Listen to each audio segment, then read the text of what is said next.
24 आत्माएं रह सकती हैं? क्या ये कहानी सचमुच मानसिक बीमारी की है या फिर उन 24 भटकती आत्माओं की जो बदला लेना चाहती थीं? ये रहस्यमयी कहानी है बिली मिलिगन की, एक ऐसे इंसान की जिसने दावा किया कि उसके भीतर 24 अलग अलग चेहरे और आवाजें छिपी थीं। 1977 में 22 वर्षीय बिली मिलिगन को ओहायो स्टेट यूनिवर्सिटी के पास 3 महिलाओं के अपहरण और बलात्कार के आरोप में गिरफ्तार किया गया। लेकिन जब मनोचिकित्सकों ने उसकी जांच शुरू की तो जो सच सामने आया उसने सभी को हिलाकर रख दिया। डॉक्टर, बिली, तुमने ये सब क्यों किया?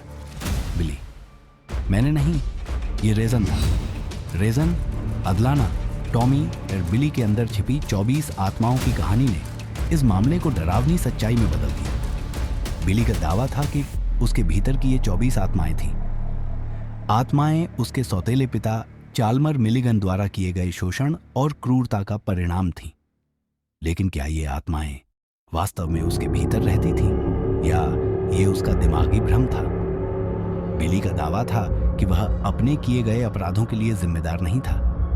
1978 में उसे मानसिक अस्वस्थता के आधार पर निर्दोष करार दिया गया। लेकिन क्या सच में वह दोषी नहीं था या फिर 24 आत्माओं का खेल जारी था?